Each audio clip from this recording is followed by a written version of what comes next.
नमस्कार दोस्तों, बहुत बहुत स्वागत है आप सभी का आपके अपने इस यूट्यूब चैनल विधिटेरिया में। दोस्तों मैं हूं एडवोकेट मंजीत त्रिपाठी। दोस्तों आज के इस वीडियो में हम लोग बात करेंगे गारंटर की, और गारंटर की अगर डेथ हो जाती है, मृत्यु हो जाती है, तो ऐसे कंडीशन में उनके जो लीगल हेयर्स हैं उनके साथ क्या होता है।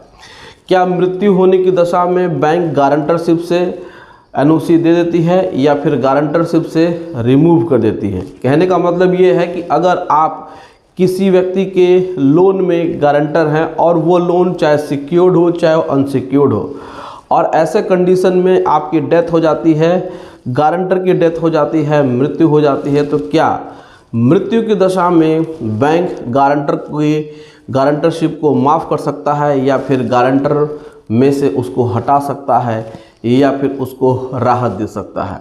ऐसे बहुत सारे क्वेश्चंस हमको हमेशा आते रहते हैं, चाहे यूट्यूब पे कमेंट बॉक्स में हो या फिर व्हाट्सएप पे हो या फिर ईमेल पे हो।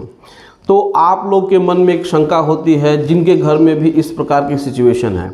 तो आज के इस वीडियो में हम डिटेल से आपको बताएंगे कि अगर मृत्यु हो जाती है गारंटर की तो क्या उसकी जिम्मेदारियां ख़त्म हो जाती हैं, क्या उसकी लायबिलिटी ख़त्म हो जाती है, लीगल प्रोसीजर क्या है, कानून क्या कहता है, और इसमें आपको क्या राहत मिल सकती है।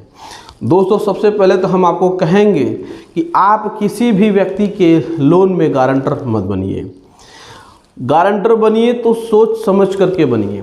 अपने भाई के भी लोन में आप गारंटर मत बनिए, क्योंकि जो जिम्मेदारी होती है लोन की वह बहुत बड़ी होती है। उसके पैसे की कीमत आपको चुकानी पड़ती है या फिर आपके नहीं रहने पे आपको बच्चों को चुकानी पड़ती है।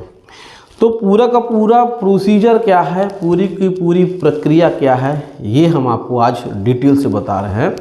वीडियो ध्यान से देखिएगा, बहुत ही इन्फॉर्मेटिव वीडियो है। ऐसी वीडियो से आपको बहुत ही लाभ होने वाला है।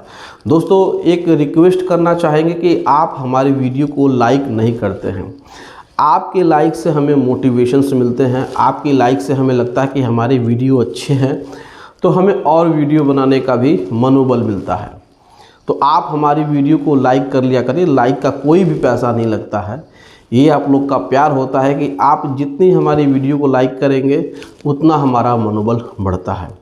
तो चलिए हम आपको बताते हैं कि अगर किसी भी व्यक्ति ने किसी भी व्यक्ति के लोन में गारंटर दी है, यानी कि मैंने अपने किसी दोस्त के लोन में गारंटी दी है और हमारी अगर डेथ हो जाती है, तो ऐसे कंडीशन में जो हमारे लीगल हेयर हैं, हमारे उत्तराधिकारी हैं, बैंक उनको एक एफिडेविट के माध्यम से पार्टी बना सकता है। जी हाँ दोस्तों, अगर किसी व्यक्ति ने किसी दूसरे व्यक्ति के लोन में गारंटी दी है और वो लोन सिक्योर्ड लोन हो या फिर अनसिक्योर्ड लोन हो, तो ऐसे कंडीशन में उस व्यक्ति की गारंटरशिप ख़त्म नहीं होती है, क्योंकि बैंक उसके जो भी लीगल हेयर होते हैं, जो भी उत्तराधिकारी होते हैं, जो भी वारिसान होते हैं, उनको भी वह पार्टी बना सकता है एक एफिडेविट के माध्यम से। मृत्यु की दशा में किसी भी कंडीशन में लोन की भरने की जिम्मेदारी खत्म नहीं होती है। अगर लोन की गारंटी देने वाले की मृत्यु हो जाती है तो देखा जाता है कि उनके वारिसान को, उनके लीगल हेयर को बैंक डॉक्यूमेंट के साथ बुलाती है और वहाँ पर लीगल हेयर के डॉक्यूमेंट पे उनका साइन लेती है, उनका आधार कार्ड लेती है और 100-100 रुपये के स्टाम्प पेपर पे उनको पार्टी बनाती है। यानी कि वो एक एफिडेविट शपथ पत्र लेती है उनसे कि हमारे पिताजी की जो भी लायबिलिटी है अब वह उसकी जिम्मेदारी हमारी है।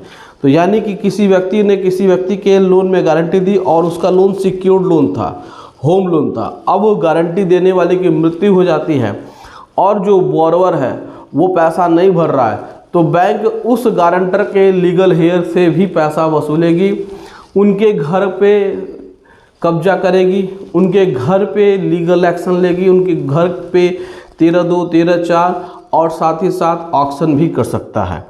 तो ऐसे कंडीशन में ये जो प्रश्न आपका है कि अगर लोन की गारंटी देने वाले की मृत्यु हो जाती है तो क्या उसकी सारी जिम्मेदारी खत्म हो जाती है, तो ऐसा बिल्कुल भी नहीं है।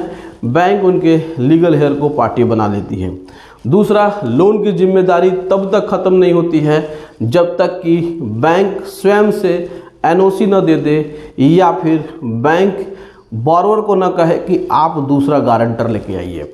लेकिन बैंक के पास तो गारंटी के रूप में प्रॉपर्टी है, लीगल हेयर की प्रॉपर्टी है, क्योंकि जो प्रॉपर्टी गारंटर की है और उसकी मृत्यु होने की दशा में उसके लीगल हेयर को वो प्रॉपर्टी जाएगी तो उसी प्रॉपर्टी पे बैंक कब्जा कर सकता है, ऑक्शन कर सकता है।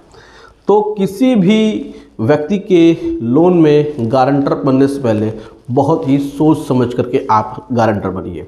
तो जब तक बैंक एनओसी न दे, लेकिन बैंक जल्दी एनओसी नहीं देता है। साथ ही साथ अगर बोरोवर एक एप्लीकेशन देता है, एक एफिडेविट देता है कि हमें इस व्यक्ति के लीगल हेयर से लेना देना नहीं है, इनको आप एनओसी दे दीजिए और इनकी जगह पे हमारे दूसरे गारंटर को आप गारंटी के तौर पर इनका एक अलग से डॉक्यूमेंटेशन करिए, इनका अलग से गारंटरशिप का पेपर बनाइए, और जब बैंक उसके प्रॉपर्टी का वैल्यूएशन करेगा और उसको लगेगा बैंक को कि ये प्रॉपर्टी सफिशिएंट है इस लोन को रिकवर करने के लिए और सारे कंडीशंस उसके अकॉर्डिंग है, तो ही जा कर के उस गारंटर के जिसकी मृत्यु हुई है उसके लीगल हेयर्स को वह एनओसी देगी। लेकिन मोटी तौर पे कहा जाए तो ऐसा प्रैक्टिस में नहीं है। बहुत सारे लोग ऐसे बोरोवर हैं, कर्जदार हैं, जो गारंटर को फंसा देते हैं और वह रफू चक्कर हो जाते हैं।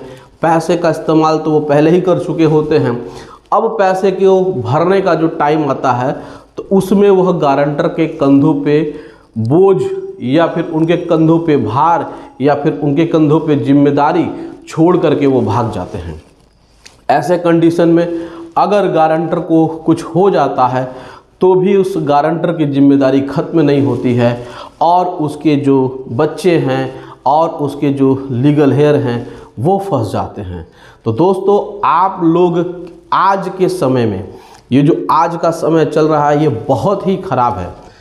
मैंने अपने एक्सपीरियंस में देखा है, मैंने अपने अनुभव में देखा है कि जिस व्यक्ति ने बहुत ही अच्छी तरीके से अपने रिश्ते को निभाया और उसके ही लोगों ने उसे धोखा दे दिया। कहने का मतलब ये है कि लोग फ़ायदा उठा लेते हैं और उसके बाद उसको मरने के लिए छोड़ देते हैं। तो आप किसी की गारंटी मत लीजिए, सोच समझ करके लीजिए, क्योंकि गारंटी देना बहुत आसान है लेकिन उस गारंटरशिप से निकलना बहुत ही मुश्किल है। तो दोस्तों, ये जानकारी आपको कैसे लगी आप हमें कमेंट करके अपनी राय ज़रूर बताइए। वीडियो अच्छी लगी हो तो वीडियो को लाइक ज़रूर करिएगा, इसे अपने दोस्तों और रिश्तेदारों में शेयर कर दीजिएगा और हमारे चैनल को सब्सक्राइब करके हमें सपोर्ट ज़रूर प्रदान करिएगा। दोस्तों, मिलते हैं अगली वीडियो में एक नए टॉपिक के साथ। तब तक आप अपना और अपने पूरे परिवार का ध्यान ज़रूर रखें। Thank you so much. जय हिंद दोस्तों।